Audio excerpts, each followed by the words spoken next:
Welcome to the Trading Sliders Podcast. Here we go. Episode number 85 of the Trading Sliders Podcast. How's everybody doing out there? I'm Bobby Puckett. Here with me in studio is Kurt the Flash Bennett. What's going on, Flash? Not much, man. Seems like I was just here.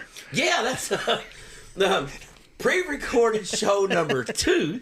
As you guys heard the last catastrophe, we're going to try to get through this one just a little bit better. That's the go. Our guest this week is Matt Hamilton. Matt Hamilton, a 3-time Florence Speedway champion, a 3-time Lawrenceburg Speedway champion, and a 1-time Moler Raceway Park modified champion. Over 150 career feature wins. Been doing this for 23 years. Flash and I made our way up there the other day in a rainstorm. But this week's guest is the Southern Indiana, Southern Ohio, Northern Kentucky modified ace, Matt Hamilton. The dirt track dominator there at the Lawrenceburg Speedway. He's won and just picked up his 150th career feature win. Man. So Matt Hamilton, this week's guest. We know we say this all the time, but please take care of the people that take care of us. This week's show being brought to you by Diesel Boys LLC. If you're in the Kentucky area and you need Flash, I might let you do the reads. It's almost like I've done a bunch of them in a row there. But if you're in the Kentucky area and you need a truck worked on, reach out to Brandon Hooker and Diesel Boys LLC. Our deep dive is being brought to you by Kentucky Clutch and Performance. If you need a clutch for any type of automotive vehicle, farm tractor. Actually, let me rephrase that. As many John Deeres as I built last week, or 2 weeks ago, or 3 weeks ago, because I'm out of the country again. Bring you a Ford Focus or something, right? Yeah, bring something else. No, Flash, no, hold on. I just said that X. Hold on, Flash. No Ford Focuses. No. I just said that because you're always talking about it. Yeah, no, hell no. We do not want no Ford Focus. We don't want no more farm tractors. You want a dual disc pulling clutch, okay? Those right there, we can grab everything off the shelf and put them together. Yeah. That's what you want. We don't want nothing that's a pain in the ass. But reach out to Kentucky Clutch and Performance. All jokes aside, we'll get you taken care of on anything, even if it is the Ford Focus. Auto shift that never shifts. Even if it is, we got a Charger upside down. The Scooby-Doo car just went for Ruh-roh. Yeah. Scooby-Doo just went for a massive wreck. So the D.O. Handyman Remodeling Crash of the Week. It's the same race as we watched last week. Yeah. The D.O. Remodeling Crash of the Week. If you need anything done around the house, reach out to David. He will get you taken care of. 812-989-5002. And he sponsors Scooby-Doo and Mystery Machine Flip It Down the Backstretch at the Delaware International Speedway. I don't think that could have worked out any better. And our slider of the week is going to be brought to you by Walt at Speed Decals. If you need any vinyl work done for any kind of application, race car, truck, whatever, reach out to Walt at Speed Decals. Our racetrack spotlight being brought to you by our good friend Jeremy Thomas, JT's Trackside Catering. Jeremy Thomas and his wife will get you fed, get you taken care of. So if you need catering for any event, no too big or too. Hold on, we're going to do the. Oh man, he whipped it by. Oh yeah, that's a 1-car wreck because he overcorrected. Yeah, he went the wrong way too. And Flash, I don't know who does safety technical inspection. Yeah, but I don't think the. Look at that. Yeah, he dug in with the left rear, but I think they might want to look at how the window net was put in on that one. I don't think he put it down that fast. No, I don't think so either. Fell out. Yeah, so looks like old boy is okay, so that's a good deal. At least it didn't come down to his back on the wheels. Yeah, that's a good deal. Good deal. So if you need any food, reach out to Jeremy. That old boy there's going to need some food because you just shit his pants. Yeah. I promise you that. Yeah. He's going to be hungry. Yeah. And they got Hoosiers on, too. Yep, they sure do. I'll tell you why he dug down and flipped over. Yeah. Because he didn't have enough air in the left rear. A street tire would have had a harder sidewall. Yeah. I don't know. I'm just saying. Yeah. 5/8 mile racetrack. I know why they got Hoosiers on, though, because they want tires blown out. Right. Exactly. Yeah, because of being so big. Yeah. So here we go again. We're supposed to be talking about something that happened 3 weeks from now, but we're talking about something that's happened on TV in front of us. Yeah. Welcome to our show. That's kind of what we do. Where the hell was I even at? Oh, JT's Trackside Catering. Yeah. If you need any food, for an event, we know graduations and stuff are coming up. Reach out to Jeremy Thomas. He'll get you taken care of. Our Bandit Race Cars question of the week being brought to you by Brian Barber and Bandit Race Cars. If you need if you need any type of race car work done, Brian Barber can get you taken care of. But he is a special Fox Shocks dealer. Builds everything there in-house. Micro Sprint, Mini Sprint, Sprint car, late model, modified, crate late model, pro late model, 602 late model Charger, all that. Reach out to Brian. He will get you taken care of. Our Pound the Cushion segment being brought to you by RacingDirt.com. If you want to keep up with the United States Modified Touring Series, the greatest form of modified racing in the country, follow along on RacingDirt.com. When you sign up or you reach out to them on Facebook, tell Trenton Berry, said, hey, the guys at Trading Sliders Podcast told me get over here.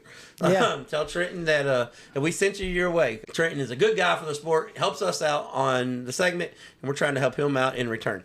And our past guest segment is being brought to you by HCC Lawn Care. If you need any grass work, lawn, landscape, grass cut, if you need your bushes trimmed, whatever you need, Ben Harmon will get you taken care of at HCC Lawn Care. All right. So, news of the week-ish. Yeah. So, pre-recorded show, just like last week. First off, thank you for coming back and hanging out with us after last week's catastrophe. Apparently, we can only record what we seen that week. Right. We can't do any a prefab. Yeah. We are not made for this yet. So this is episode 85. Okay, we do know that. News topics of the week: injuries in racing. We're going to talk about that. There's been a bunch of injuries, and if we got some guests that previous guests that if you have not heard, you need to go back and listen because we discussed that.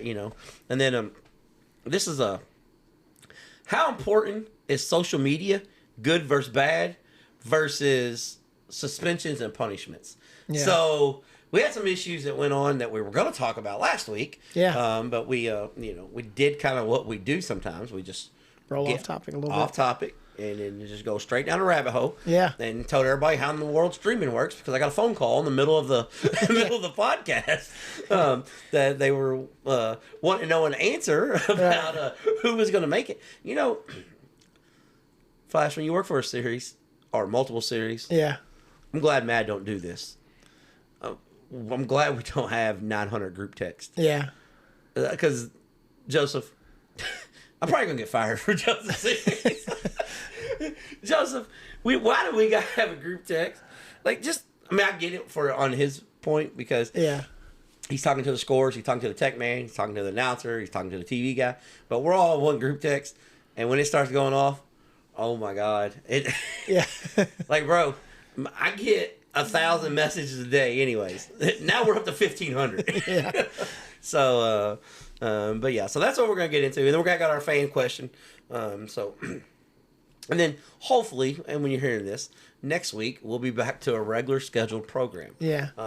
Because Flash and I will be at the Thunder Mountain Raceway and, doing the event for the Cumberland Plateau Modified Series. And maybe, just maybe, well, we can tell you how I pissed everybody off again, or how everybody came back happy. Whatever we need to do. All right, Flash. Hold on a second. I'm calling a big timeout right here. The Charger division at Delaware International Speedway. Okay, Shiloh. We haven't had enough of craziness going. Yeah. The Charger division at the Delaware International Speedway. You must have a themed car, I believe. I think so. Because Scooby Doo wrecked, but Jeff Gordon's kicking ass right now. Yeah. He's right. Rainbow Warrior is checked out. He's gone. Yeah, he is. And Mellow Yellow is running second right now. I don't know who the 31 is. He must be outsider. He's coming in, and then there's Dick Trickle. And the Folgers 61 there. So everything's got to be themed there. But so let's get started on injuries in racing. We've had a couple major injuries here lately. Broken backs in sprint car wrecks. We'll go sprint car wrecks first, and then we'll trickle down to the other stuff. Because sprint car wrecks is in the news. Last year we had a couple major crashes. Tyler Courtney got hurt bad. Aaron Reitzel got hurt bad. Yeah. And we had Chris Ferguson on, and he talked about the rigidness of the seats. And I asked him, are the seats too strong? And he said it's more about the mounting of the seats instead of the chassis are too strong. Right. But I really, really wish. So we recorded an interview with Derek Hagar, and I've been working on this thing since the Tulsa shootout. Yeah. Like I spent an hour on it a week and try to get the noise levels somewhat usable. And we spent 30 minutes on how to fix sprint car racing crashes and guys not getting hurt. Yeah. It's probably one of my favorite interviews we've ever done that we're never going to get to play. It don't sound like. Yeah. But we might just put it out as just one like a Wednesday or something, Yeah. just to let somebody, just so people want to listen to it. Yeah, if you want to listen to the crazy background noise and stuff, but the interview is worth it. Yeah. But when I take the background noise out, it sounds like me and Hagar talking broken Chinese. So, if there's anybody out there that can help me in this situation, I can send you over the WAV file and you send it back to me where it don't sound like we're talking broken Chinese. I've got a Trade Insiders merch pack for you. Yeah. We got shirts, stickers. Hell, I don't know. We will send you a merch package, all right? Yeah. But yeah, it's such a really good interview. But what he was basically saying is he thinks that the seats are too strong, the cars are too rigid, and we just need to go back to regular seats where you. And he said Hans devices is not the answer in sprint cars. Yeah. He said because they're designed to keep you from hitting the wall straight and Right. keep your head from going forward. Not coming straight down. Yeah. He said our head's never going forwards. It's going backwards, bouncing off to the left. So he thinks the Hans devices are what's breaking your neck. Yeah. He said because it's not, something's got to give, and what's giving is your spine because your head's not moving. Right. So it was a real fascinating interview, and I got thinking about it, and I was like, he's kind of right because we've wrecked race cars at Salem. And stuff. I was watching it or reading something the other day on that too, and a lot of guys said they need to maybe do away with the Hans and go back to wearing the neck braces because that keeps the helmet from pushing down on you so hard when they come down, when they impact like that, and doesn't put all the pressure right on your, right on your spine like that. So I thought that was pretty cool way of looking at it too. Well, and another thing too is the vicious wrecks. Everybody's okay. Yeah. End over end, but it's when they come down all fours. Oh yeah. And they don't even gotta be hard. Yeah. I mean, every sprint car wreck is hard. Right. But I get it. Sprint car racing is dangerous. It is. It's the most dangerous form. And Wait, you got to figure too. You're only running 5 pound air in the left rear and stuff. So when it comes down, that you might as well not have no air in that tire. So you're landing straight on frame rail on the wheel. So. And here's another thing too that people are going to say I'm kind of being a prick on this, and I'm not. I don't mean it to sound prickish, but sprint car racing is. I've said before, it's the last real form of motorsports. You can build your own. Trey Osborne's done showed us. You can build your own chassis. You build your own engine. You can if you got the wheel and the drive. Yeah. You can make it work. But I don't know how to say this without sounding like a absolute smart ass. But the thing with sprint car racing is, for years there's been tons of fatalities. Yeah. And people say we need to make this sport safer. Well, you can't put everybody in bubble wrap. This isn't the Little Giants movie. Yeah. But we're not having the fatalities. So the safer is we got broken backs now. Yeah. That's the safer, because 15 years ago, instead of having 4 broken backs a year, we had 4 fatalities. Right. So, I mean, it is safer. Yeah. If you look at it that way, I mean, yeah, it's not 100% safe. And yeah, I'm old school on that. Like part of the draw is, hey, crazy shit can happen it's here. It's dangerous, yeah. Yeah, and one thing that people don't even think about anymore, because you turn on TV and let's just say you don't go to short track racing like we do, but you turn on the TV and you see a NASCAR flipping and hitting the wall, guy gets out, I'm fine. So they don't think, people think this sport's not dangerous. Yeah. And it's extremely dangerous. Sprint car drivers are daredevils. Yeah. Period. They're the last form of daredevils are too. I mean, that's just what it is. Yeah, they're the last form of great interviews. They're the last form of everything. And everybody has to remember, I mean, it's entertainment is what racing is. But, Yeah. I mean, but it's always came at an expense somewhere, Yeah, and so maybe, I mean, I've seen Steve Kinzer, Sammy Swindell. Sammy Swindell ran over the push truck at 140 miles an hour. Yeah, messed him up a little bit, but he didn't break his back or break his neck. No. If somebody does that now, as rigid as these cars are, yep, we're going to have the sprint car driver will have a broken back, right? But the push truck driver would be killed because the car is so strong. What? He would drive through the truck. It's the same way back, than like 90s, early 2000s when all the modified guys were getting killed in the wheel and modified series. Because the cars were so rigid. Because the cars were so rigid that, I mean, it was knocking their shoes off in the car and stuff. I mean, it was that. So I understand when people, hey, we got to do something to fix these back. I get that. Like, broken back's terrible. Yeah. But, the cars are going so fast. They're so out of control. As Kevin Thomas Jr. said when we interviewed him, when you strap into a sprint car, when you put that helmet on and you put your left hand up and you wave to the push truck driver to push you off, he said as soon as that car fires, you're going 25 laps with something that's trying to kill you every damn lap. Yeah. And when you get out, you won. Yeah. And maybe, just maybe, that's still the case. Yeah. And when we talk about our injuries, maybe the injuries is the product of racing being safer. Yeah. Because we don't have the fatalities now. And you got to look at it like this. Right. Our sprint car guys are racing 100 nights a year, where 20 years ago they raced 70. Yeah. So, I mean, we've got more races and we got less fatalities. So maybe this is as safe as it's going to get. Yeah. I mean, it's very possible. I know there's been things of you need the belts connected to the seat and not the chassis. And I know they got the chasm stuff. Yeah, the stuff in there to make the seat come down a little bit. But here's the thing on that, which I don't know. I mean, I wasn't part of the design system. But if you're a taller guy. Yeah. And you've got 2 inches from your top of your halo, your cage. Right. Say you're like Austin McCarl. He's like 6'4". Right. Or Trey Osborne. And his seat goes up 2 inches. His head's being exposed now. Right. So, I mean, your seat moved, but now you're getting a right rear Hoosier on your helmet. Yeah. Like, exactly. I mean, so, what's the answer there? I don't know.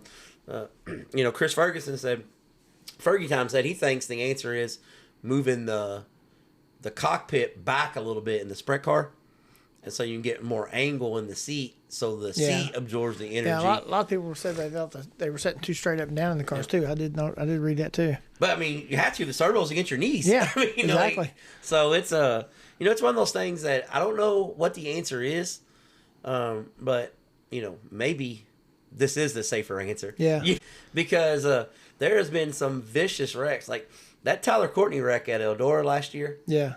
Like that, 20 years ago, without these seats, without these devices. Yeah. That's got a different outcome. Yeah. I mean, and that's one of those things that I hate to say it. Like I love Brian Clausen. I thought Brian Clausen was he was a generational talent that we lost too soon. But the way that car took that wreck, we've seen wrecks just like that.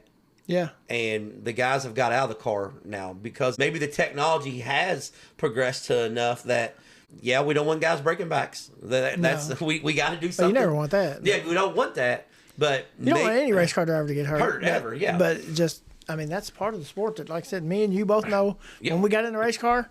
Yeah, we both been hurt in race cars. Yeah. We know. Yeah, I mean, I got a scar all the way up my arm from breaking my wrist. So just stuff happens, and you know that when you get in. So that's one of those things that I'm hoping that people look at this and instead of bashing and jumping right to it, man, we got to get. I'm kind of old school. I mean, that's just the way it is.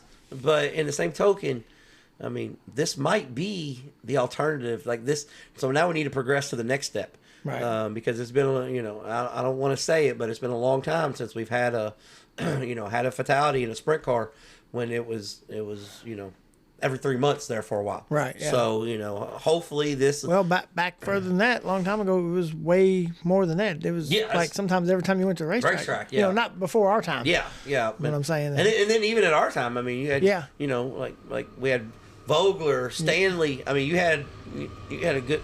There's another train. So even before our time, even during our time, you had Vogler, Stanley, Kenny. I mean, you had a bunch of these guys right there, back to back to back.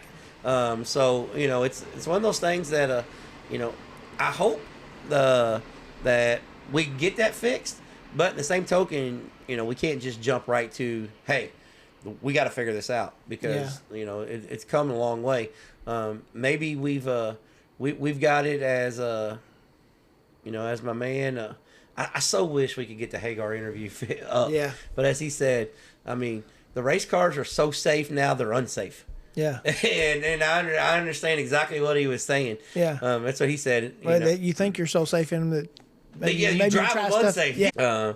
And hopefully that's not how Hopefully we don't go back the other way. Right. Yeah. But we do need to do something. We need to try to figure out something. We progressed to where we're saving lives.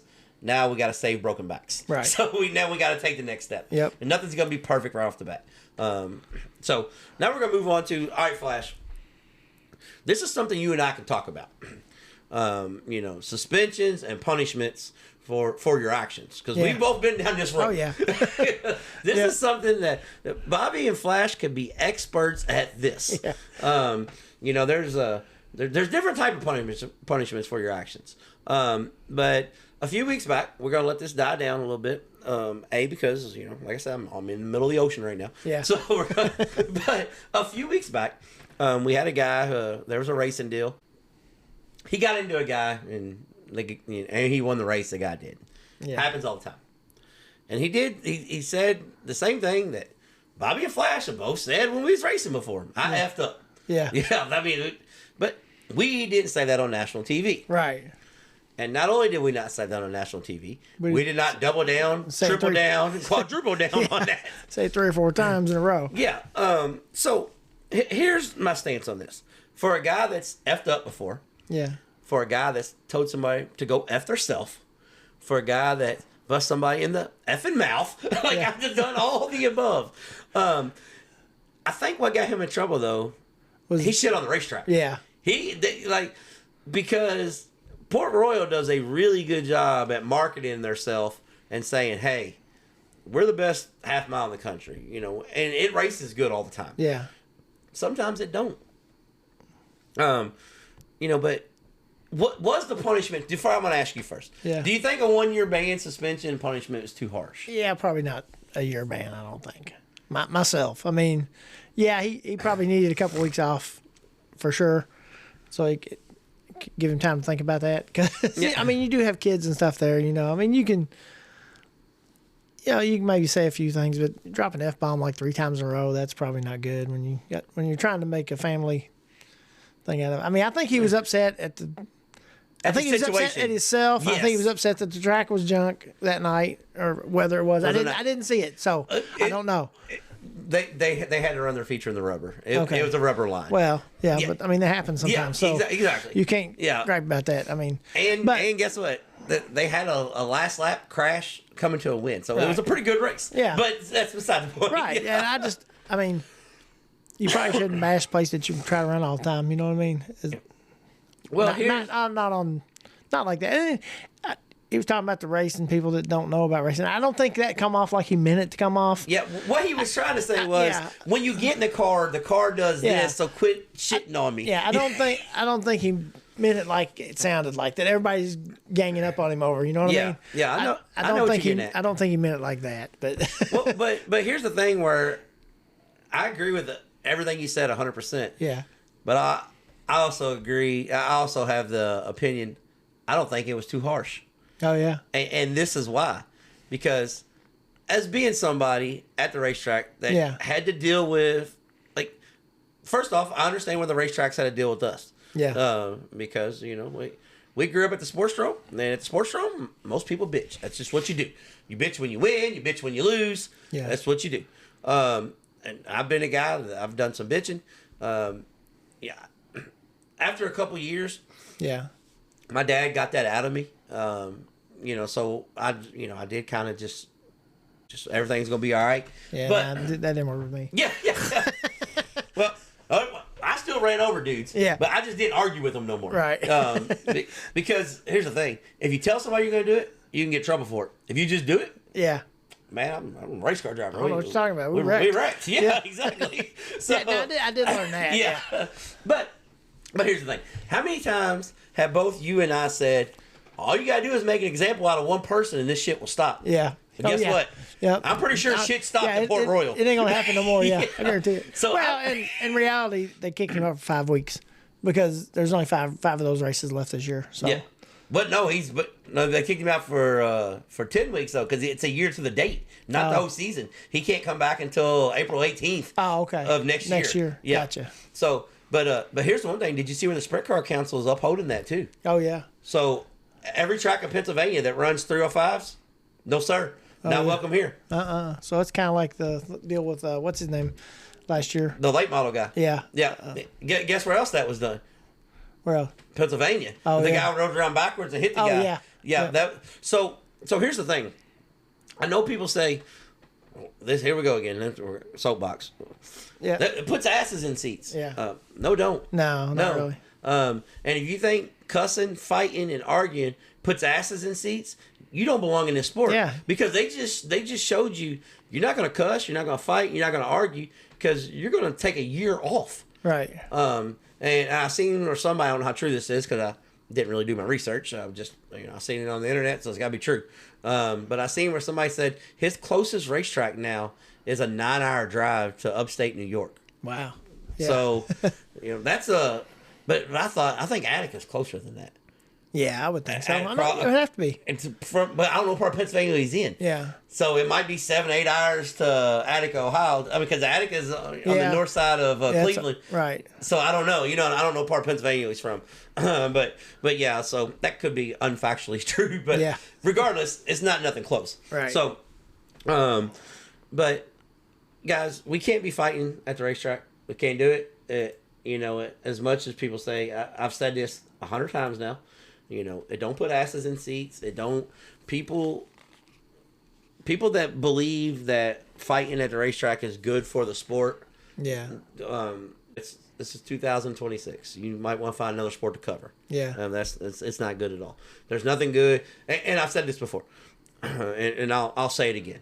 If you think fighting is good at the racetrack, you've never got mad and ran over somebody. Yeah. And had to lay out in your garage and put a clip on a race car.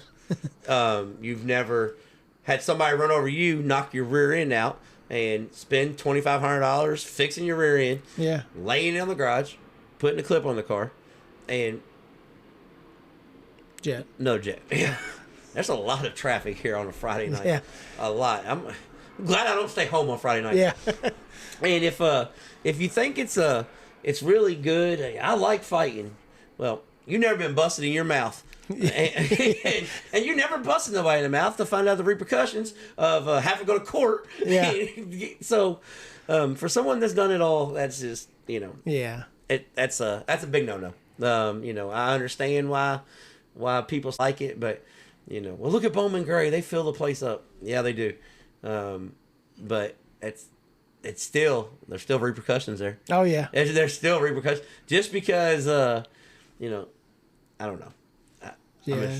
I'm just gonna be quiet. I'm gonna let it go before I piss off half of our fan base. Yeah. But it's because we might have a train or something derail or something. I'll have to edit it anyways. But so we'll get to our fan question of the week, and then we'll hop off here and check out this week's deep dive. So our fan question of the week comes from Kyle in Hopkinsville. Should kids start racing at such a young age, like in go-karts, or would it be better to wait for them to get to their teenage years? I see a lot of kids at the racetrack look like they don't want to be there, and they're forced there by their parents. Yeah. I don't know. I go two ways on this, because we've interviewed some kids. Yeah. That are 15 years old. Just like a few weeks ago, we interviewed Parker Perry, 15 years old, loves racing. Don't tell me he plays no other sports whatsoever. Yep. You see him in the PE class, he wouldn't even get picked up on the basketball team, and he's a big kid, right. big tall kid. Yeah. So, I don't like when I'm at the racetrack and I see parents pushing on the kids. Yeah. We see that a lot. I don't like that. But we do see kids that kind of act like they don't want to be at the racetrack. Right. But when they race, they're fine. Yeah. But when you're 7, 8, 9 years old, you don't really know what you really want to do. No. I mean, I don't know. I say that. Well, some kids do, because I did. Yes, I'm saying I say that, but I was, I was pretty sure I was wanting to go to the racetrack every night. Yep. I was going to the racetrack. Yep. 45 years later, I'm still going to the racetrack every night. Yeah. So maybe you do know. But with that being said, I think it is important to get kids in hold on a second. Let me rephrase that. I don't think they have to be fully competitive. Like, they don't have to go race the WKK karting series. You could do this in your backyard. We got a massive one. Chris Martin just had a crash and a half at Knoxville Raceway. So hopefully Chris Martin is okay. So, just like we did in my backyard here, I think it's good to get a kid on a go-kart. It could be a homemade track, a little home track. Yeah. Where he can learn gas, brake, starts, restarts, and the flags. He doesn't have to be racing competitive at a national level at 7 years old. No. But he needs to be involved so, he can understand, all right, you could walk him through, this is how you start, this is where the start zone is. Yeah. You don't need to be showing up at 16 years old and never seen a flag waved or anything like that. Exactly.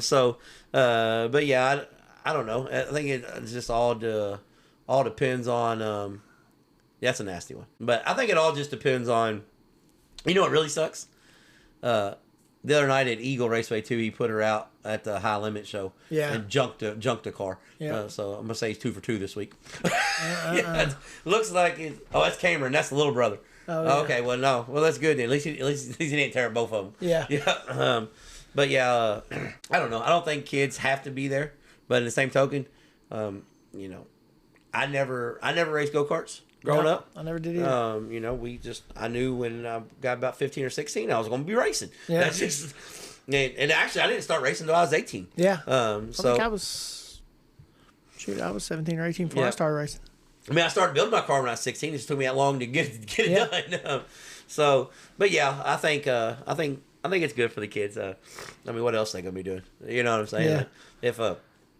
If you want your kid to play college basketball, you can't try out for the high school basketball team never touching a basketball before. Yeah. So if you want your kid to play baseball, at a high school level, he probably needs to play t-ball. Yeah. so and he needs to be involved a little bit. Right. Now, as far as traveling across the country, racing 100 nights, I don't know. I mean, if you can afford it and that's something he enjoys doing, have at it. So. But we're going to get off here and listen to this week's Deep Dive being brought to you by Kentucky Clutch and Performance. It's time for the Trading Sliders Deep Dives presented by Kentucky Clutch and Performance. Ladies and gentlemen, on this week's Trading Sliders Deep Dive, Flash, this happens every time we come to your neck of the woods. Oh, yeah? Every time we come to Indiana, you get me on some kind of goofy roads. Yeah. I know one thing. We are not going back the way we came. Yeah. We are going right down the road here to Lawrenceburg, where our guest is a 3-time track champion and just overall dominator. But Matt Hamilton, thank you for coming on, sir. Yeah, no problem.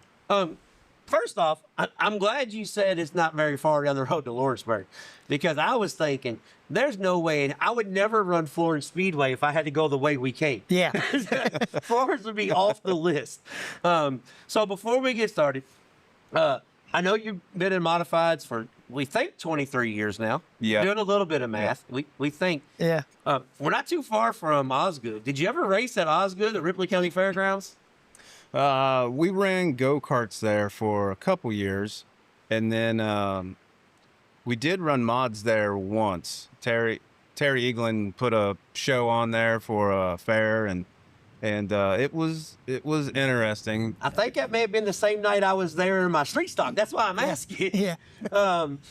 Because I was pretty sure, because I went back up on a Wednesday. It was fair. I watched a TQ Midget show, but we ran like on Sunday or something. Does that sound about right? Was it? Yeah. It was something weird. Yeah, I think so. Yeah, I've seen the best TQ Midget race I've ever seen in my life there. Huh. Brian Clausen outran one of the golf guys because there's 900 of them. But Brian Clausen was, I think, 13, 14 at the time, and won the TQ Midget race at the top, on the top side of Osgood. So you'd appreciate that, the guy who never runs the bottom. Yeah. No, it's just boring down there. We don't. I like this guy already. Yeah. Well, I've been watching for years. I don't buy big engines to not use them. So. Well, and you got plenty of engines and parts around. this is where people ask all the time, how come you guys don't do video? Well, first off, if we did video right now, you still kind of pissed since he's running. So we can't do video, all right? Well, there's only 6 of them. Well, you have to say, you're not running all of those. But yeah, we got to make, I'm going to paint the picture. We got a makeshift table on some Hoosier tires with decking that we can't use no more because UMP changed the rules again. Yeah. I'll fight that battle for you. You don't got to say anything. Yeah. So we got decking that for our table, and we got a hailstorm going on outside right now. Yeah. So welcome to Aurora. Is it Aurora? Yeah. Yep. Aurora, Indiana. With a guy so close to Lawrenceburg, and your style fits the style it takes to win at Lawrenceburg. But that's you've been successful at Moler. You've been successful at Florence. Hell, I was up maybe 2 years ago, I think, at Waynesfield Raceway Park, and you were successful that night. And he didn't lie. He didn't run the bottom. He was on the top. Yeah. But with the being, with the way Lawrenceburg is and the aggression that it takes to run there, I know you jokingly said we didn't buy big motors not to use them, but man, Lawrenceburg sure is a fun place to run, isn't it? Yeah, it really, really fits the style, I guess, I developed, I guess, early on with the old Lawrenceburg, because the old Lawrenceburg was kind of flat, and then it banked up real big, and we had sprint cars, and there was typically a big cushion. So that's just the way I learned how to drive modifieds, and I just kept it going. See, when I think of Lawrenceburg right now, there's only 2 names that come to mind. It's Matt Hamilton and Rocket Man Joey Kramer. That's the only 2 names that come to mind when I think Lawrenceburg modifieds. Old Lawrenceburg, you could throw in Plessinger a little bit. He'd come over and hang out a little bit, but those are the 2 names that come to mind. And it's funny to me because you guys' driving style is the exact same. I'm going to throw them over their shoulder. I'm going to the cushion. And if you want to fiddle fart around there and on the bottom, you can have it. But we're going to be up here selling T-shirts. Yeah. With the style that you've adapted, when you transition to like Florence, it's a lot slicker, a lot less. Well, not here recently. It hasn't been a lot less choppy, but normally a lot slicker. How does that mindset change? Because you're still running the top, but you're not just binding the car up, standing on it. Yeah, it's when I ran Florence for quite a few years in a row.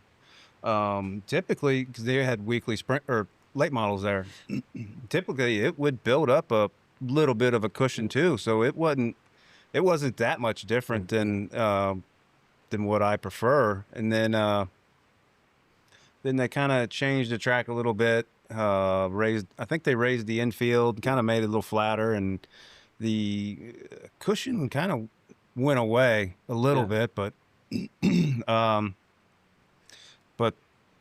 I don't know. It's just in my DNA. Just to give it a whirl 1 or 2 times, and if I start seeing people pass me on the bottom, it's like, well, I guess I got to get down there and learn it. Yeah. Ryan's gonna hate me saying this, but why you need to get in a sprint car? Why you even mess with these damn things? Because you got non-wing sprint car style tattooed across your head right now. Well, when we ran Lawrenceburg, the first 7, 8, 9 years or so, that's what they ran every week there and down there. I wasn't a late model guy yet. So that was that was your goal. That was where I was thinking I was going to end up. And we were at Twin Cities one night. It was 2008, 9, 10, somewhere around in there. And we were in the lineup shoot. And this sprint car feature took every bit of 45 minutes because they would go down into turn 1 and they flip one over the wall. And the feature took so long that rain came in and canceled the show. And I was like, well, maybe that's a sign I don't want to be doing that. Because I would probably be one of those guys over the wall. Yeah. Because you don't go over the wall running on the bottom. Yeah. So, that usually don't happen. That was probably one of those nights. I was there at Twin Cities, and man, that racetrack was badass, wasn't it? That was I like racetracks that are different on each end, and that's what Twin Cities was. Yeah. The 1 and 2 was kind of wide and flat, and then 3 and 4, as soon as you feel like you're just going to smash into that entrance, but you hit that, and it just had this big curve. Yeah, you hit it, you drive down across the racetrack. Well, that's where when you pulled onto the track, they couldn't really grade that. You know, when they're grading the track, because then you'd have a fall off. So it's almost like Cumberville. You almost left the lip up there and then, cut down the center. Yeah. That's what Lincoln Park does, just opposite. But that's one I noticed there too. When I pulled on, I was like, oh, damn, it's going to be a cushion. And I went down to 1 and 2 and I was like, there's no damn cushion here. You feel like you just drive till you feel like you're going to hit the wall, and then you turn, and it's... Or you're just like me, you drove into the wall. Or you drive till you hit the wall. And then you get stitches and surgery. You need surgery on your wrist. Yeah. Very, very possible and probable. Happen both ways. So with years in the modifieds, you've been in a modified for 23 years now. You've seen was your first car a leaf spring car? No, it was a swing arm. Okay. Yeah. So it was probably a Lightning then. Laser. Okay. Laser out of Wapakoneta, Ohio, which I think he worked. I'm pretty sure he worked for Lightning and then went up and started doing his own thing. That was Bowersox peoples. That was Jerry Bowersox peoples over there. Yeah. So you've seen the progression. Now we're basically late models without fenders. Where do you think the state of modified racing is, and where do you think it's going? There's no wrong. I kind of like where it's at. I mean, price wise, it's kind of gotten up there. But I mean, where they're at, I mean, they drive great. Yeah. But I don't know. I kind of like where they're at. I'm hoping in the future they kind of maybe roll back some things that are simple, like things that we can do cheap. Like we'll go back to bodies. I think something simple. We could do straight edges down the side and a level on the deck and just make it simple, but the look of them won't change too much doing something like that. But as far as like the technology and stuff, we have like shocks and springs, and now we all got to have smashers and load sticks. Which well, that's where I'm getting at. Yeah, that's kind of I mean, that's kind of out of hand, but I'm also at a point where I don't want to dumb them down too much to separate the people that actually want to put in the work to make something simpler for someone that just wants to do it as a hobby. Well, I get that, but and the reason why I was asking that is though, because our shops, when we talk about, you said I don't want to buy a big motor not to use it, but if we had maybe harder tires and not so good shocks, that we wouldn't need the bigger motor. Yeah. Because you're not going to be able to use it all. Yeah. My thing is, I've seen these cars progress, and we've traveled the country, so we've seen the IMCA and the USRA with the spec head and, crate engines. I know a lot of people shit on crate engines, and trust me, I get it. A motor used to be $5,000, now it's $10,000 for the same part. I get all that. But when it's policed right, the whole thing can be healthy. So, I'm just to the point where, we work for a modified touring series, and I see the hobby racer, they're almost at the point where they're not there no more. It's the people that are there are the ones that are taking it serious. Which the competition is great, but where we used to have 25 cars, we're getting 12. So, it's a juggling act there. And I think a lot of it comes from the point that, it's not only is it outpriced, the car itself, but the shit it takes to go racing is outpriced too. Right. You got to have springs and mashers. Hell, back in the day, all you do need some grain scales and you were good to go. Yeah. Well, the first Lightning or Laser, I still got them around here somewhere. Well, one of them, those aluminum. Oh yeah, Yeah, the turner plates down there. That's how we scouted. We had 4 of those, and we put them under each frame rail, and you wanted it sitting right on top of it. That's what we did. Yeah, so that's my only thing. Because the competition is incredible now. Especially if you go to a major, if you go to a major modified race. When I say major, like the Dirt Track World Championship when it was out at Eldora. I mean, you just get so many guys from all over the country. And to me, that's what modified racing always was. You had Jimmy Owens and Mike Marler and those guys. They'd come up and race in the Midwest because they were just bouncing around. Kind of like what you've done for years. You'd pop in anywhere. You're a guy that not afraid to show up on somebody's home turf and go at it. And now we're almost like we got certain pockets of modifieds.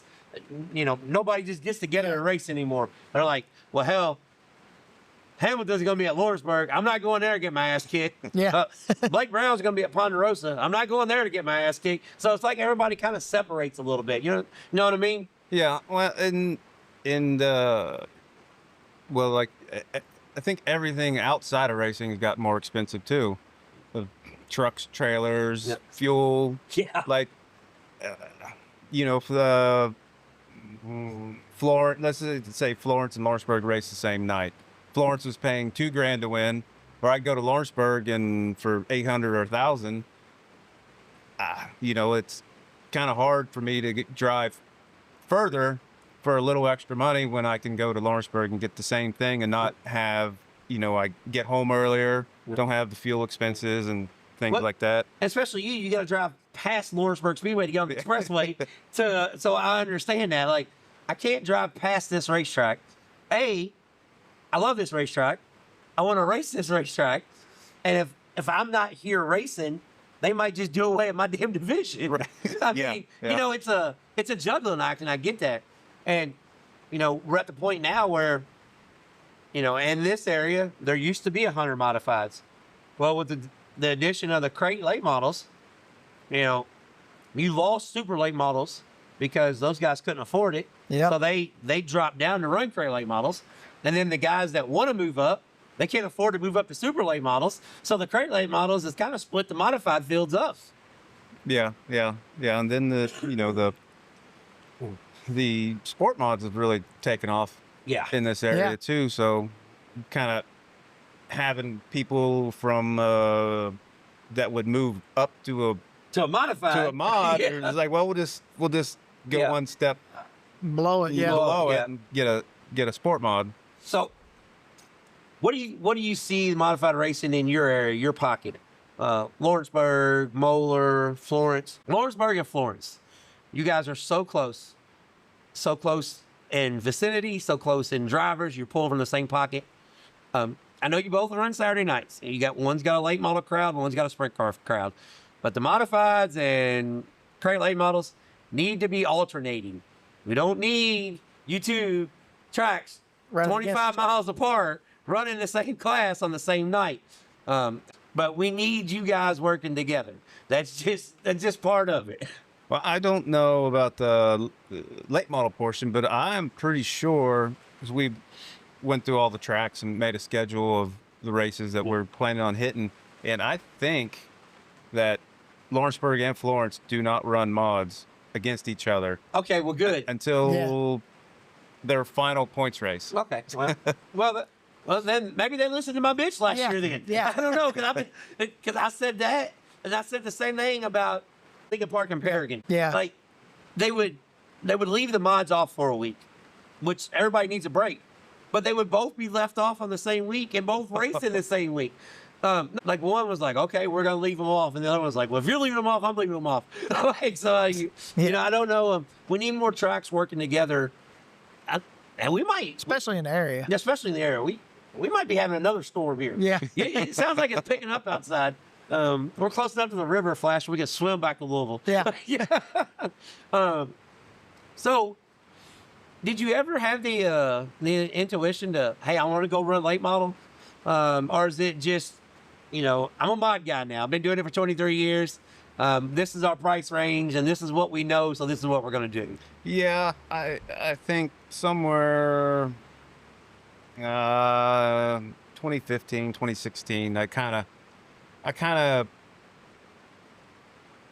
just kind of set my mind on the mods, like late model. I don't want to start over. Yeah, I guess. exactly. I don't want to start over is kind of where I'm at, because I just kind of accumulated everything that. Oh yeah, we got parts sitting everywhere. Like we can almost build another car in here if we wanted to. Yeah, I can't throw away anything. Yeah.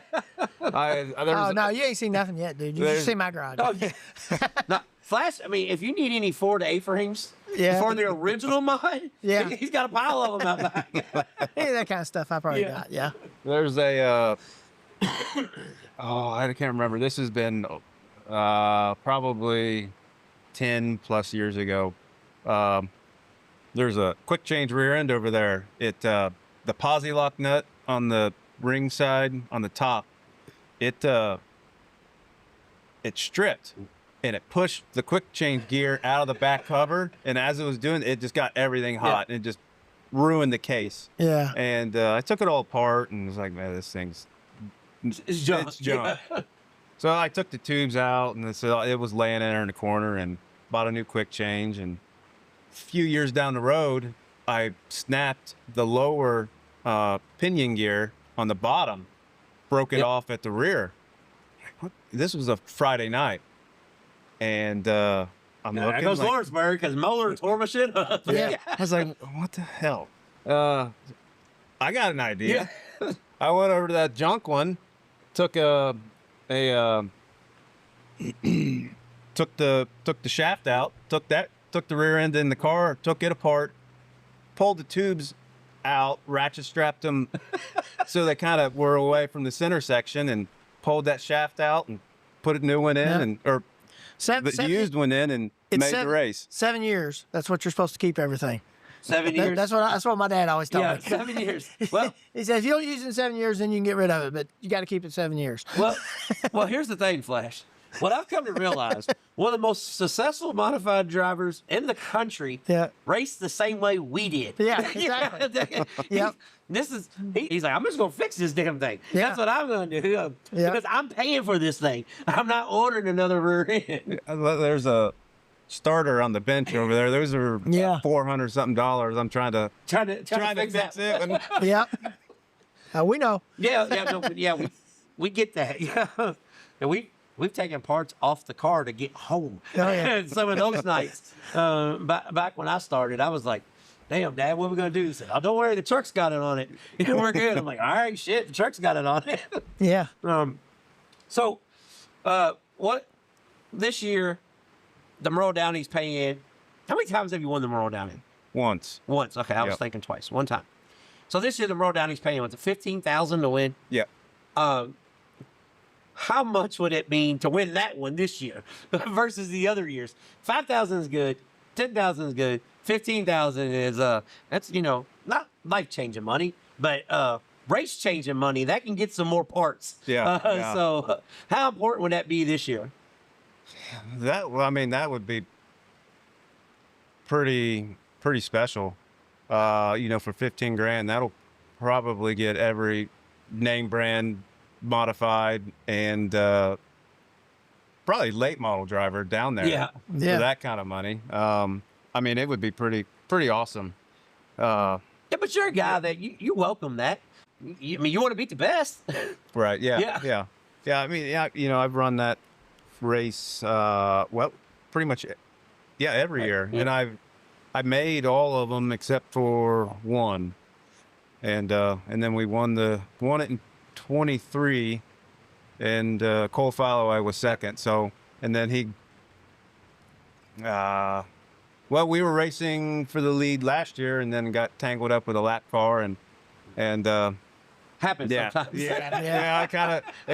That race, I kind of relived that race for a few weeks, because I took the lead on the top. He was running the bottom, and then the bottom cleaned up because they had watered it, and he passed me on the bottom, and I was like, well, I'm just gonna keep running the top.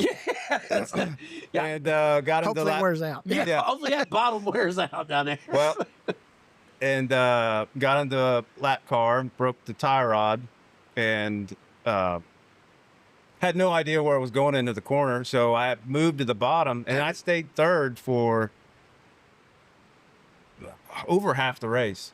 And then we had a late caution, and that kind of, then the bottom burned up. The bottom burned up, and everyone moved back to the top. I was like, man, what would have happened? Yeah.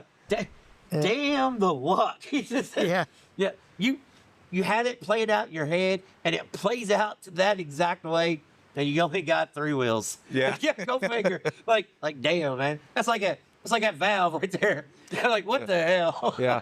Yeah. So, as a guy that travels a little bit, like you said, we can't drive past a racetrack that's paying $1,000 to go race for $800 or $1,200. But you go up north in Ohio a little bit. You're kind of in a good area. Not a good area if you want to run for UMP national points, because for some reason our tracks around here just decided to drop the sanctioning. But you're kind of in a good area. I kind of piss people off sometimes, but I don't mean it. I do it in a positive way. Right, yeah. But you're in a good area, good pocket where you can race. You can go to Brush Creek when they run. You can go to Atomic. It's not super crazy travel. You can go up to Waynesfield, but with the tracks that you got, it's almost like you don't have to travel because you got a track run on Friday and you got two options on Saturday. Most guys in the country don't have that option. Yeah. They got to bounce around. So it kind of spoils you a little bit, don't it? Yeah. There are tracks that I would like to run more, or run again or run more. But yeah, like I don't know. It is nice when you can travel to Florence or something and be home before 3, 4 a.m. So. Yeah, so it's kind of, I kind of have these big ideas of where we're going to go try here or try there. And then as the year goes on, you get wore down. It's like, we'll just go to Florence or we'll just do that this week. Well, it's funny you said that because so the last few weeks, now that this is out, I'm on vacation. So, but the previous few weeks, I had a 4 in the morning, a 3 in the morning. That was a doubleheader. Yeah. A 4 in the morning, 3 in the morning doubleheader. A 3 in the morning, a 2:30, and then last week I announced that Brownstown, and I was home at 10:30. Yeah. The checker flag fell on the late model feature at 9:20 with 100 and something cars. Nice. And I was like, oh my God, I love everything north of the Ohio River. Yeah. We throw Florence in there. Except for the back roads, right? Yeah, screw that. Hold on. But racetrack-wise, I love everything north of the Ohio River. And we'll count Florence on that. Yeah. Florence is close enough that they've adopted their time frame. You get south of the Ohio River, you go to Ponderosa, Lake Cumberland, Richmond, Rock Castle. I'm going to go ahead and piss them all off right now. Every track that we run. Oh, no, those are just medium. Wait till you get to Tennessee. No, I'm getting there. And then you go down to Smoky Mountain. And then, Wartburg does a pretty good job. Yeah. I'll give Raymond credit. But the rest of them, I'm going to go ahead and just the Thunder. See, I'm going to get struck by lightning. I'm about to lose my job on this series. Hold on. Yeah. All right, I take all that back, guys. Sorry. You guys do an excellent job. But really, though, you do get spoiled. Like you said, because you got the closeness of Lawrenceburg, you got the closeness of Florence. Both of them run a tight ship. You're never gonna have a feature at 2 in the morning in either one of those places. Moler's probably not a really easy drive for you on Friday, though, is it? Because where you're at to get across because you got to go on the other side of Cincinnati. It's not too bad.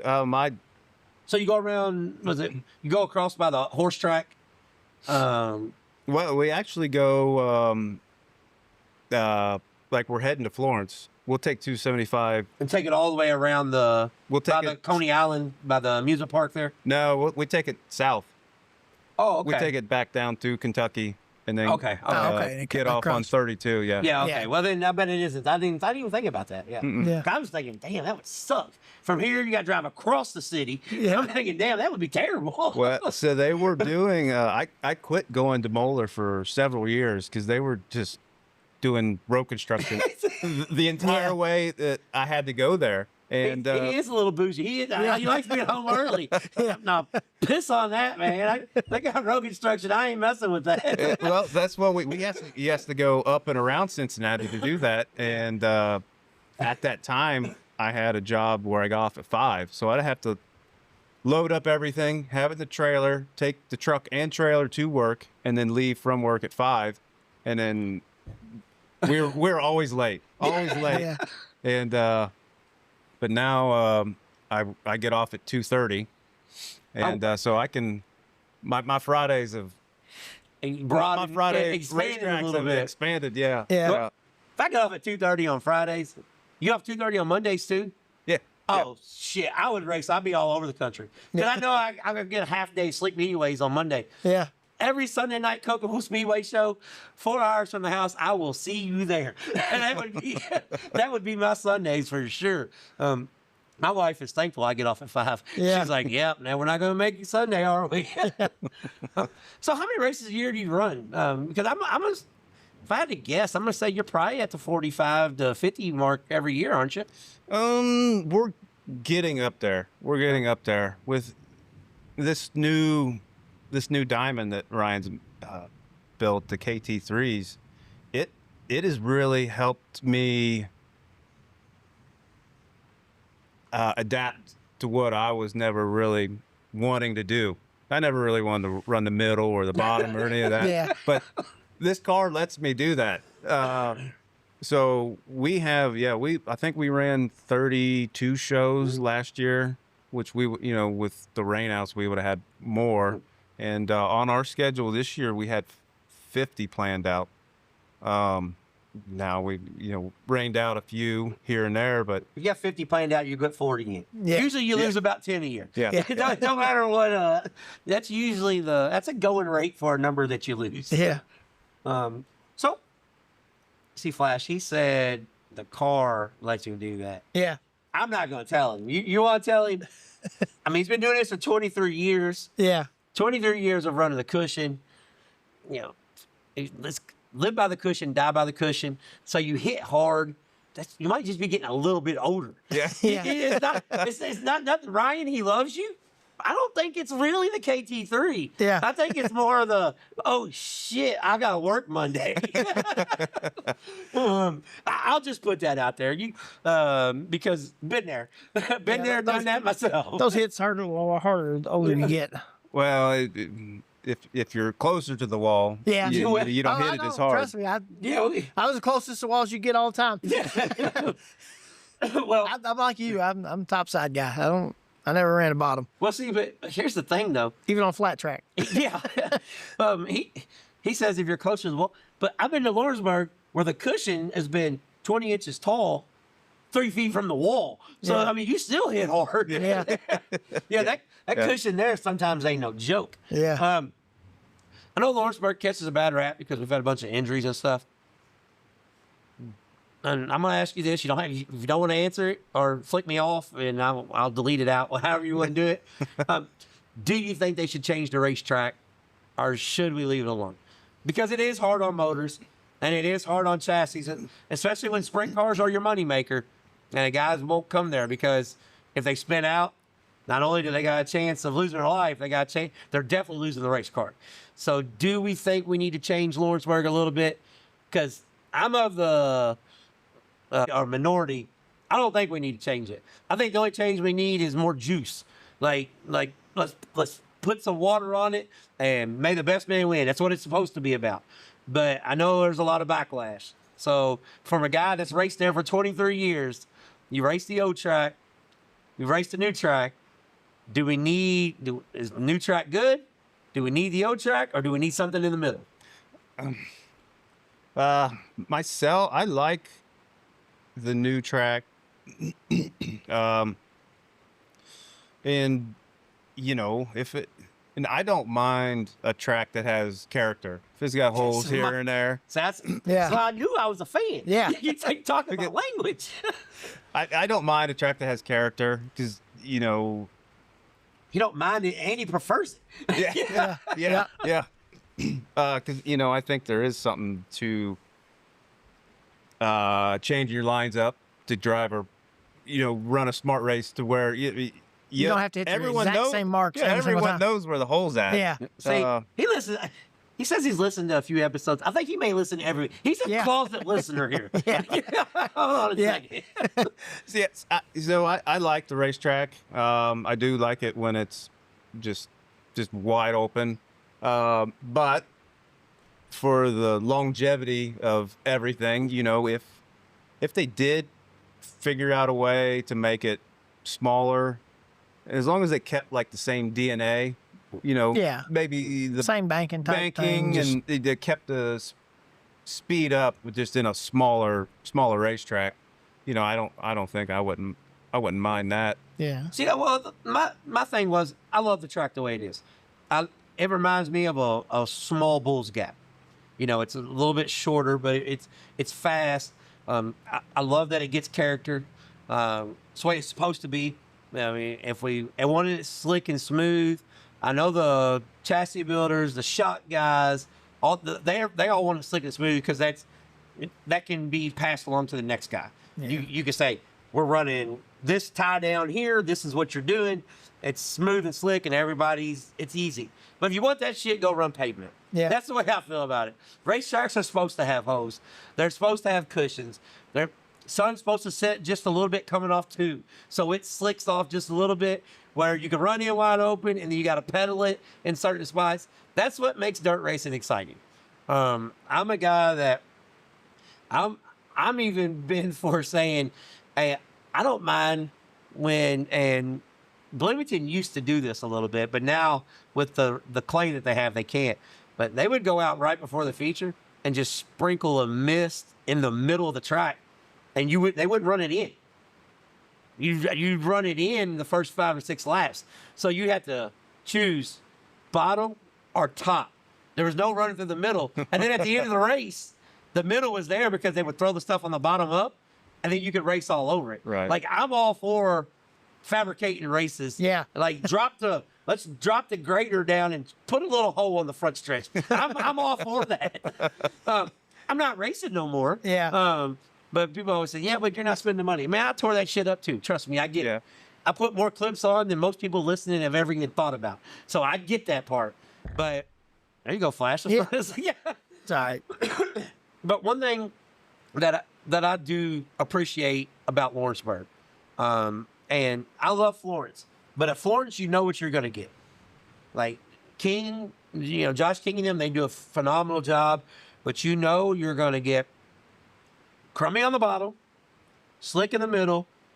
If super late models are there, you'll have a little bit to lean on. If crate late models are there, there's nothing to lean on because it don't build up. So you know what you're going to get. And that's perfect. But in the same token, Lawrenceburg, you never know what you're going to get. And I think that's what adds to the value. It might be wide open on the wood. It might be where the sun's on 1 and 2. Slick. You're slick on 1 and 2, and 3 and 4, you're against the fence.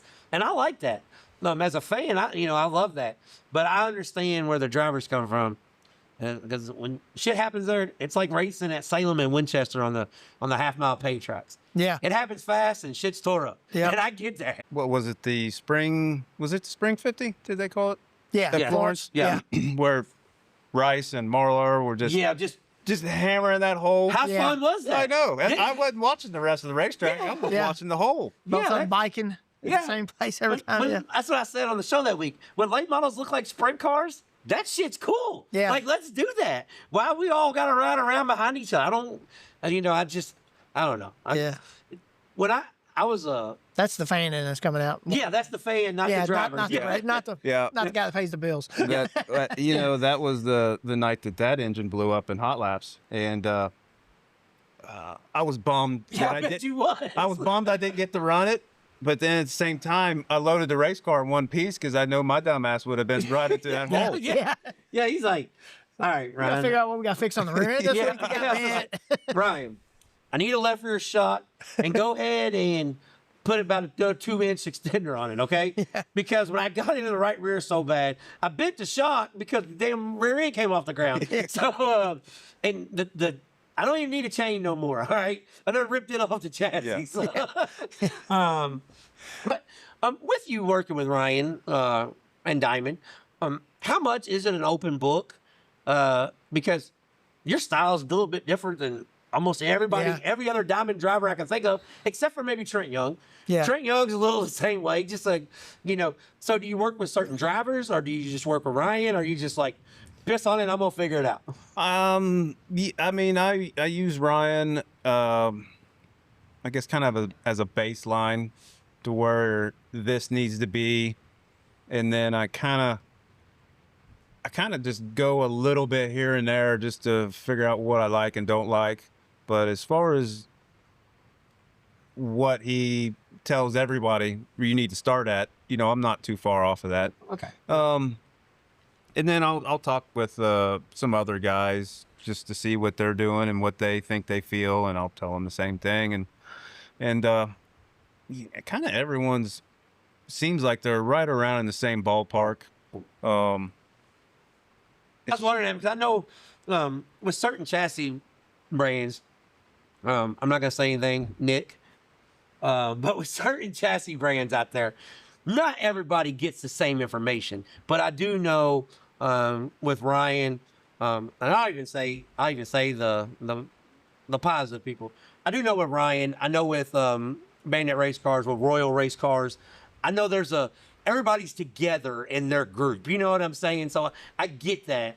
And I'm always fascinated because the first thing, especially in the late model world, well, Longhorn's not telling us everything, or Rocket's not telling us. We don't get what they get. But in the modified world, you know, a lot of guys, all right, Matt's not going to say this. Bobby will say this, though. If you're running bad and you're in a certain chassis brand, I got news for you. That chassis builder wants that car to run good because he wants to sell more of them. So it's probably you, okay? Yeah. I'm just going to say that. I'll just put it out there because being on the series side now, for some reason, I guess I have the sure come bitch at me look on my face because everybody wants to come and tell me how so-and-so screwing them over on this deal. And I'm like, do you really think he sold you a race car for $60,000 and he wanted to run bad? Yeah. Is that what you think? I mean, so I was just wondering, you know, how much you guys, you know, work together. Yeah. Well, if I am having a weird issue or something, you know, I'll give him a call and we'll try to figure it out. But a lot of times, if something's not right, I'll just go back to or just take everything apart and go back to baseline and just recheck everything. And that, you know, I'll usually find something weird, like a right rear arm bent because you was bouncing through the hose. Yeah. I'm just gonna let you know. I'm just let me take a guess. I could be 100% wrong on this, but anytime that your car gets out of whack, something's been on the right front or something's been on the right rear. It's never the left side. Never the left side at all. Yeah. Well, I go through right front bumps like they're chewing gum. I don't know. This one's an older Burt ball spline that I got in a car I bought rolling back in like 2018. I don't know how old it is. But other than that, I've only had 2 transmissions. I've had an old Bryn, the original style. Yeah. I had that thing forever. And then, I don't know, I just got a bright idea. I was going to retire in 2019. And that lasted 2 years and bought all new stuff again. Yeah. Well, not a new stuff, but bought someone's. You bought some 2018 stuff. Yeah. That's what you bought. But see, did you hear what he said? That retire word? Yeah. I'm telling you, it's not the car that's helping run in the middle. No. That's not what it is. Yeah. As much as look, we'll give Ryan Thomas and Diamond all the credit in the world.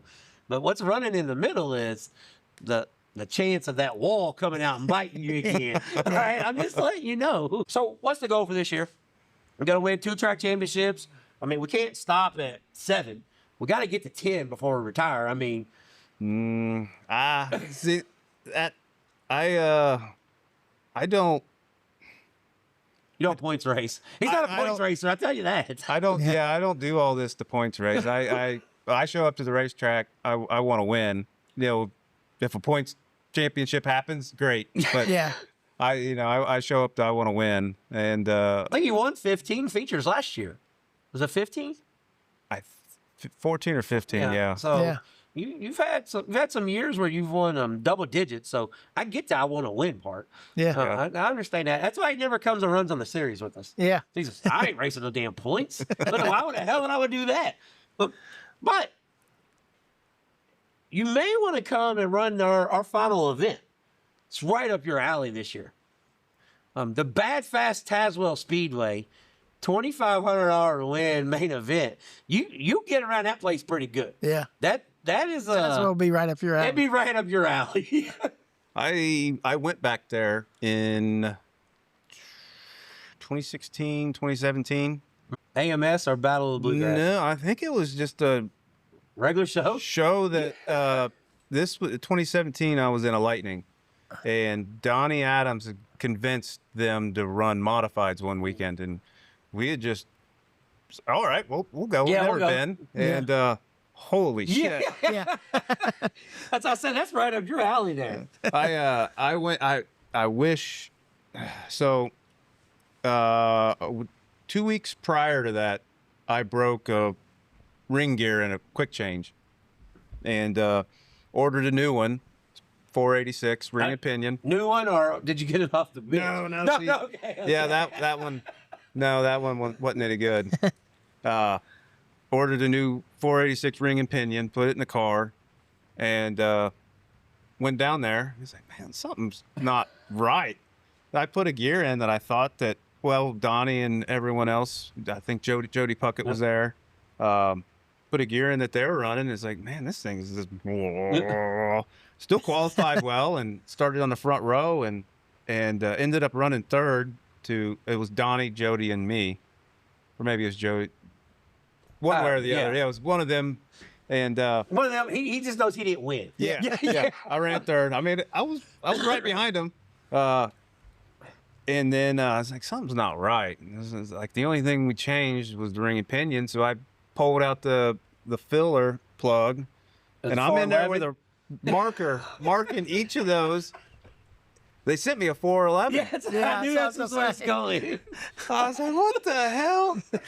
Got airplane gears in there. Yeah, I knew exactly where this was going. And so it's like, shit. So I went and, so instead of taking it apart, the motor state that sent it, they gave me a discount off quick change gears. I had to buy quick change gears for the 411. He's like, what the hell? Yeah. It happens. But yeah, Tazewell, that place, I don't know what was more impressive. Racing around the racetrack and not be able to see anything because your roof is hanging down and all you see is this dirt. It's like, I don't know where the wall's at.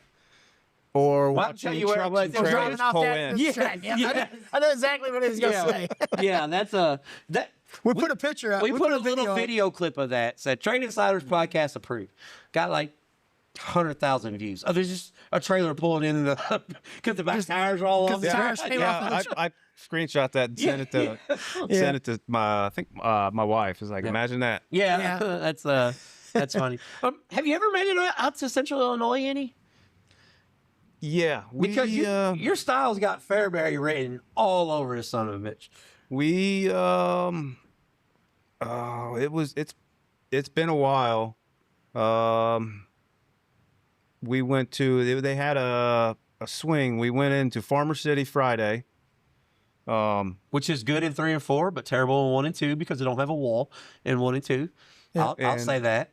And hold on, man, remind me to get back to that once you do this. I don't want to cut you off. And that was our first time out in Illinois, and we went there with this.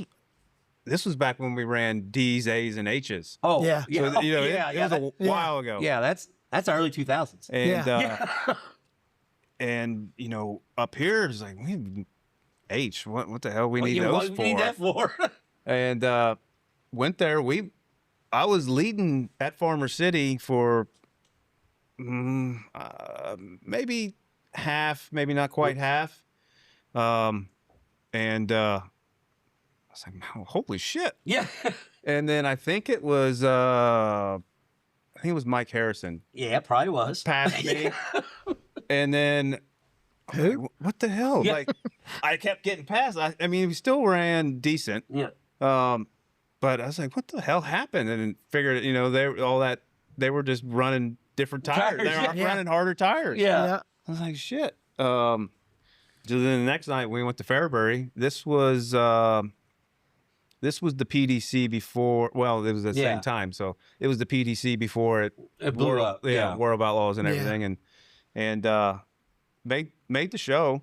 Did you run the hard tire there, and then everybody had the soft tire on? I think I did the opposite, and I did. Yeah, it was a learning experience. See, he needed to be there with you that night. And say, "Hey, dumbass, this is different over here." Okay? But so I know you've made your venture over to Brownstown a little bit. Run Brownstown. I've said this 1,000 times. I pissed James Essex off one night, but now we're cool again. But I pissed him off one night. Tell everybody that listens, because you like running the top, how much better would Brownstown Speedway be if it had a wall all the way around it? Because it throws all the dirt off the track. So it's slicked off. If we can take that dirt and build a fluff, build something to lean on, nobody would talk about how good Fairbury is. Because Brownstown's wider, slicker, where you can run the bottom and throw the slider. Brownstown would have it's got a good shape for a wall. Yeah.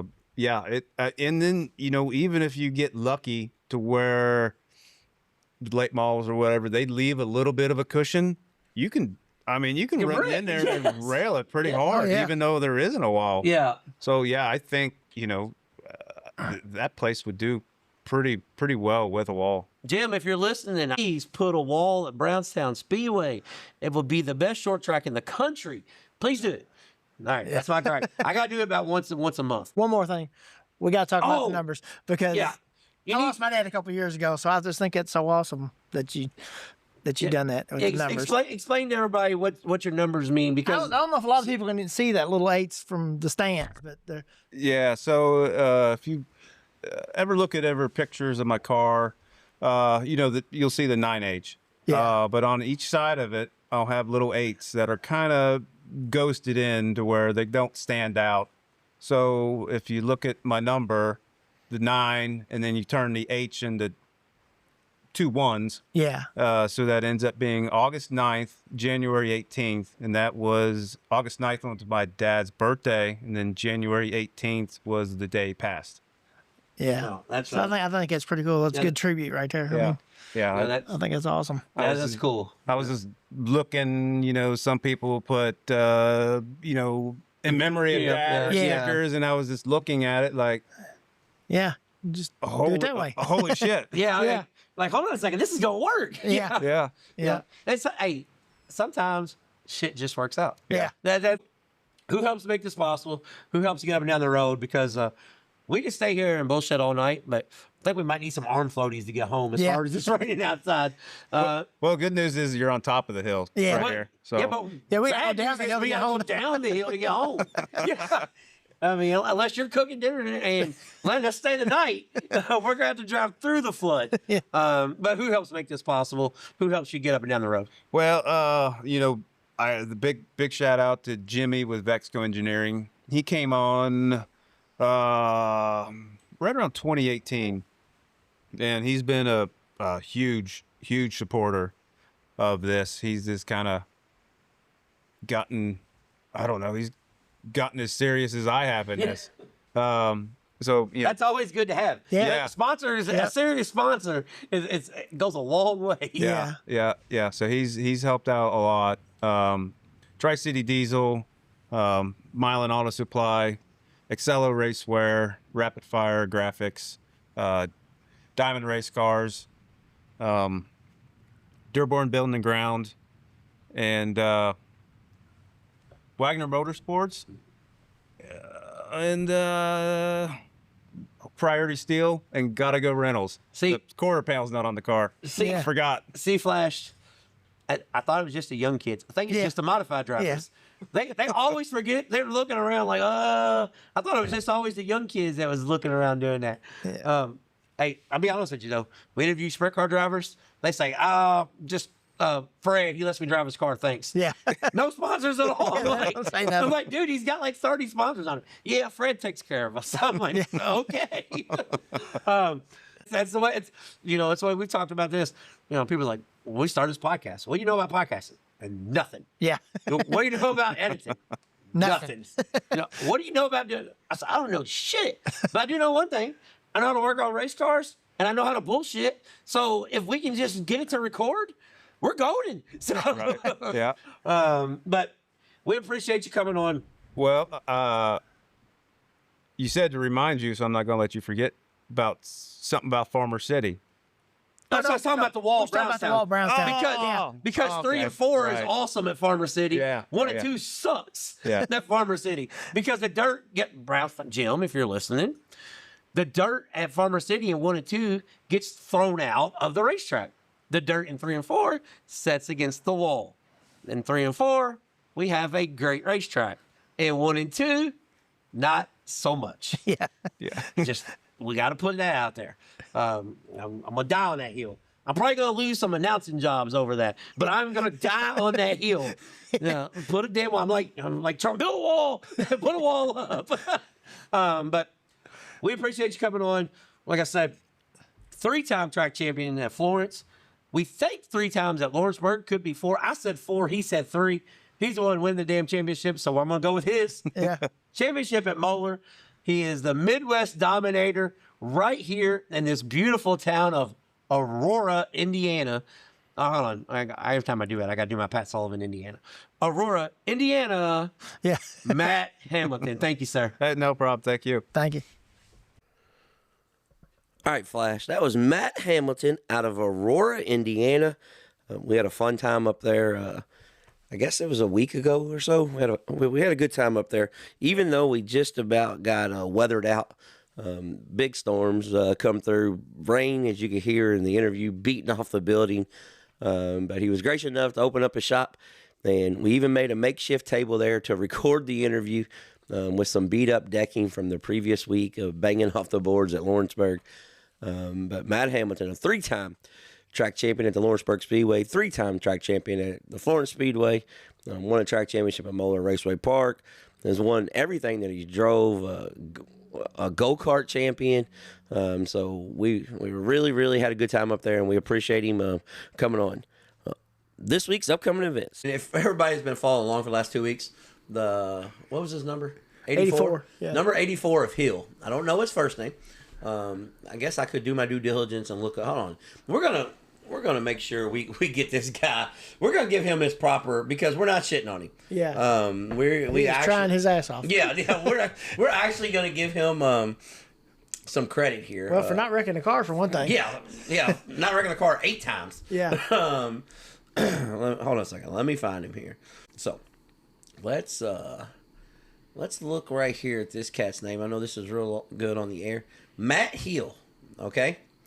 Matt Hill is trying the absolute damnedest to run the top side of the racetrack that is around the bottom. Yeah. And when I say trying his absolute damnedest, he has been agriculture racing 5 or 6 times. Yeah. He drives it in deep and sells it cheap and brings it right back to the racetrack, Flash. Gives no shits at all. No. He says all he needs to stick one time and he'll be good. If I can get this sumbitch to hold that right rear one time, I'm passing these fools. But no, he is driving his absolute ass off. And we're not knocking him because I've been there and done that. No, yeah, a couple times. I'm not saying that he's an issue at all. I'm just saying they need to water the top before this cat comes out. Right. Because he's going up there. Racetrack's 5/8 of a mile. He's like, well, we need this sumbitch 3/4. Yeah. I'm up here running the good line. So this week's upcoming events. We're going to start off with our racetrack spotlight. This is a new track for Flash. The Cumberland Plateau Open Wheel Modified Series will be Saturday night. We'll be at the Thunder Mountain Raceway. Yeah, looking forward to that. I guess it's actually called Corbin. I think it's in Corbin, Kentucky. Yeah. But it's a 1/4 mile Beautiful, beautiful facility. One of the prettiest racetrack settings you'll ever see, Flash. Yeah. You'll think you're in East Tennessee. You'll think you're in the Appalachian Mountains, because you're actually kind of in both. Yeah. You head up this hill, and once you get to the top, you got to put water in your tow vehicle. Yeah. Because she's running hot. Yeah. I mean, it's straight up the hill. Yeah. But once you get up there, it's beautiful. They flattened, the racetrack's not flat, but they flattened off the pit area. You overlook the Appalachian Mountains. Being a JT Trackside Catering Racetrack Spotlight, the cheeseburgers they cook on an open pit fire grill, and it's the cheeseburgers that Mamaw pats together the hamburger meat. Oh yeah, damn good. One of the best cheeseburgers you'll eat at the racetrack. And they got really good barbecue too. Yeah, really good pulled chicken barbecue up there. Cumber Plateau makes this inaugural debut there. I haven't been there since they opened it up. I haven't been there in about 3 years. The racetrack, this is his 4th year. But racetrack, it's a really nice facility, super nice, clean. So get out and check us out. But this week's Racetrack Spotlight, the Thunder Mountain Raceway there in Corbin, Kentucky. All right. Friday night, the Lucas Oil Late Model Dirt Car Series Flash is at the number 2 list, bucket list racetrack for me that I'm going to have to get to soon. Oh, yeah. The Eagle Raceway in Lincoln, Nebraska. Yeah. That place is badass. Lucas Oil Late Models are there Friday night.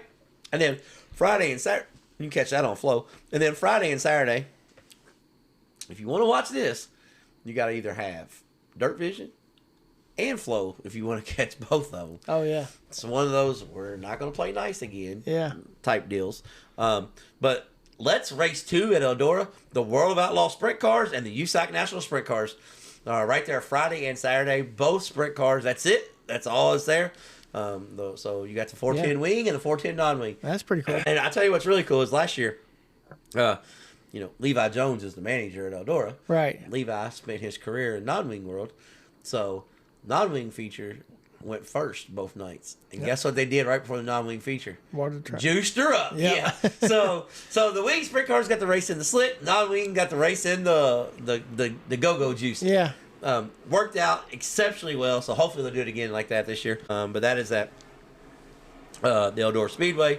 If you haven't been to Eldora, this is one of those events that you might want to go to because unlike the Kings Royal or the World 100, you can sit wherever you want. Friday night also, Flash and I have been here, but it's been a long time. The Lima Land Speedway up in Lima, Ohio, have the Gloss Great Lake Outlaw 360 sprints. So within 40 miles of each other, and you're a sprint car fan. Yeah. Friday you could go watch the 360 sprints, and then Saturday you can go over and watch the 410 wing and non-wing. Yep. But then less than an hour drive. So that'd be pretty cool if you was up in that area. Yeah. And then Saturday night, the USAC Midwest Thunder D2 Midgets will be at the Lawrenceburg Speedway there in Lawrenceburg, Indiana. Lincoln Park Speedway's opened up, so you can catch non-wing sprint cars there. Brownstown's opened up. Everybody's got something going on. And then this is one, if you're in Tennessee, you might want to check it out.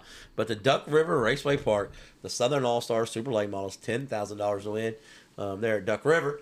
Looking forward to that event. Big fan of Duck River. It's been a long time since I've been there, but I've never made it there. So. It's worth the drive. Yeah, it is worth the drive. Another one up over the hill through Grandma's house we go type deal though. Yeah, it's not right off the road by any means. I mean, it's off a road, but not off the road. Right. We say this every week. Thank you for hanging out with us.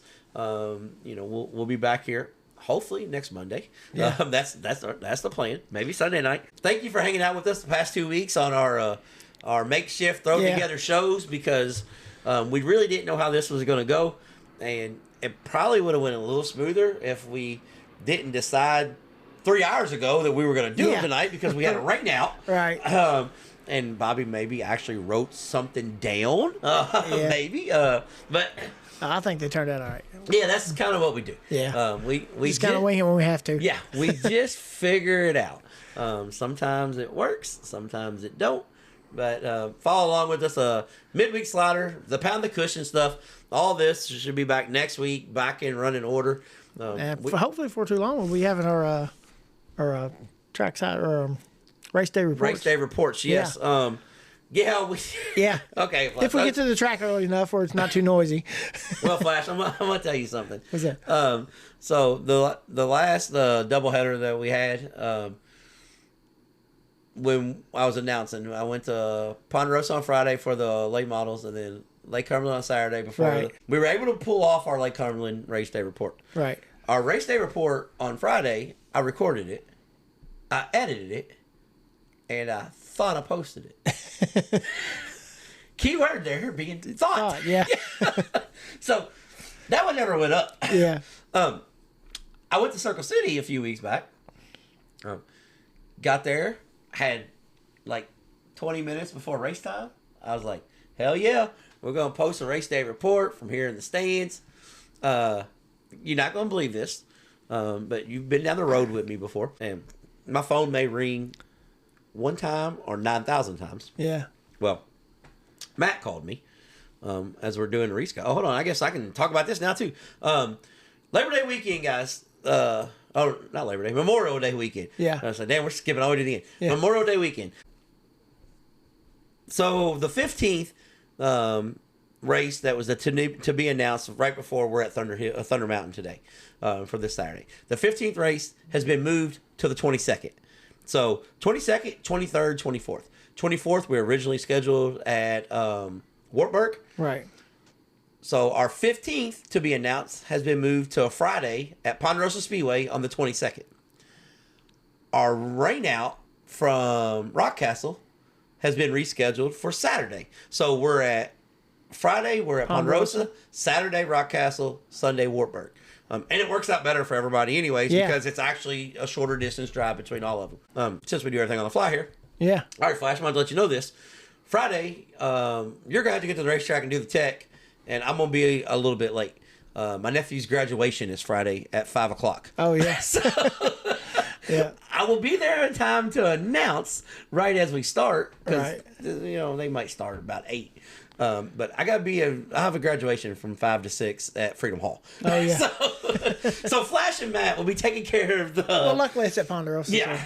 So Flash and Matt will be taking care of all the tech, and then, if I haven't been fired by DJ yet, I gotta let him know too, because I'm pretty sure I'm doing the Super Late models at night too. Oh yeah. So, needless to say, Trading Sliders fashion. Yeah. We will get there right before the heat races, and I'll probably be there before qualifying. Yeah. And we'll fumble through the stuff because if we got new cars that hasn't ran with us yet, let's say it that way. When we get to that week, I'm gonna let everybody know if you plan on running Friday. Reach out to me and send me your sponsors. Yeah. Because I don't do that. I don't think I'm bougie enough where you need to send me your sponsors. But if you haven't ran with us before and you'd like to have your stuff announced, you might want to send it to me that week. Yeah. Because I'm gonna be coming in just as the green flag's about to wave. Yeah. So anything else, Flash? No, I don't think so. All right. So follow us on Race Day Report, Midweek Slider, Pound the Cushion, our original podcast. We're like Dirty Mo Media. We got something on every night. Another genius, terrible idea on my end. this started off as just, let's just do this like on Sunday afternoon. And then... Yeah. It's just, I don't know why. I think I'm a glutton for punishment. Yeah. I swear I do. I don't know. Well, I don't know. People ask, hey, what can we get some video?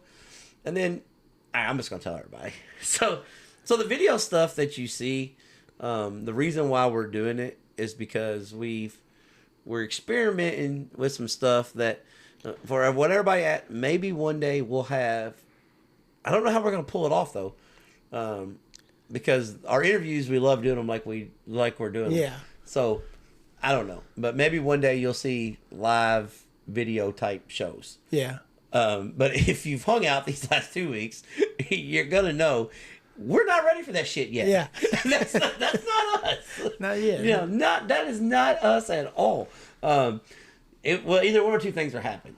We'd be the greatest show ever, or the absolute worst show and nobody's following along. Like, look at these two damn clowns.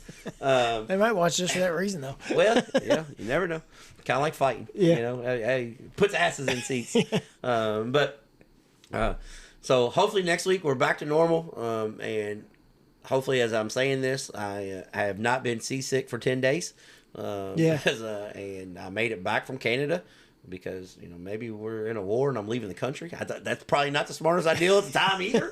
But until next time, we'll be trading sliders.